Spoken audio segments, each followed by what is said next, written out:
આજે ગુરુ પૂર્ણિમાના પવિત્ર દિવસ નિમિત્તે સૌ સદગુરુઓને દિવાકર શુકલના સત વંદન.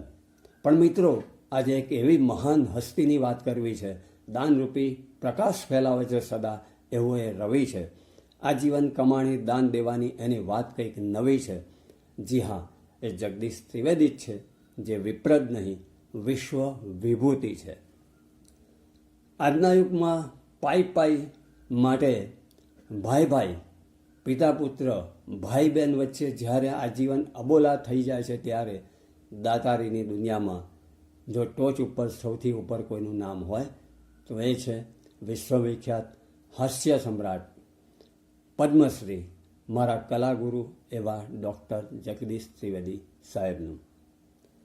મિત્રો, વેદમાં કહ્યું છે કે 100 હાથે કમાવ અને 1000 હાથે તેનું દાન કરો.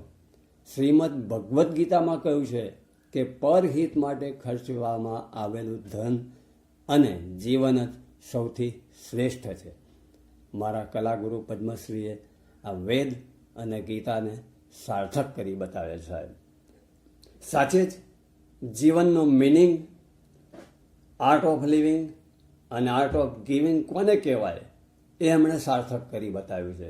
એમણે પોતાનો ગિવિંગ ઇઝ લિવિંગને જ પોતાનો જીવન મંત્ર બનાવ્યો સાહેબ. ગિવિંગ ઇઝ લિવિંગને પોતાનો જીવન મંત્ર બનાવ્યો છે એમણે. કારણ કે એ જાણે છે કે takers can eat well, takers can eat well અને ગિવર્સ કેન સ્લીપ વેલ. સાહેબ, આ રીતનું એવો જીવન જીવી ચૂક્યા છે. મને તો એવું યાદ આવે છે કે એક પ્રસંગ યાદ આવે છે અત્યારે. એક મહાત્માજીને કોઈકે પૂછ્યું હતું કે મહાત્માજી, ભૂંડ એટલે કે ડુક્કર, માણસ આ ડુક્કરના વાળમાંથી બ્રશ બનાવે છે. ઇવન વિદેશની અંદર તો આ ડુક્કરનું માંસ પણ લોકો ખાય છે, છતાં પણ ડુક્કરને જોઈને, ભૂંડને જોઈને લોકો હળે કરે છે. જ્યારે ગાય ફક્ત દૂધ જ આપે છે, છતાંય ગાયને ગાય માતા તરીકે પૂજે છે અને સન્માન આપે છે. આવું કેમ? ત્યારે મહાત્માજીએ ખૂબ જ સુંદર ટૂંકો ટચ જવાબ આપ્યો કે ગાય જે કંઈ આપે છે એ જીવતા જીવ આપે છે. મારા કલાગુરુ શ્રી જગદીશ ત્રિવેદી પોતાના જીવતા જીવ જ છેલ્લા 8 વર્ષથી આ ગાય જેવું પવિત્ર દાન કરી રહ્યા છે. જીવતા જીવ આ લગભગ 13.5 કરોડનું દાન આપી ચૂક્યા છે. સાહેબ, પૂજ્ય મોરારી બાપુ,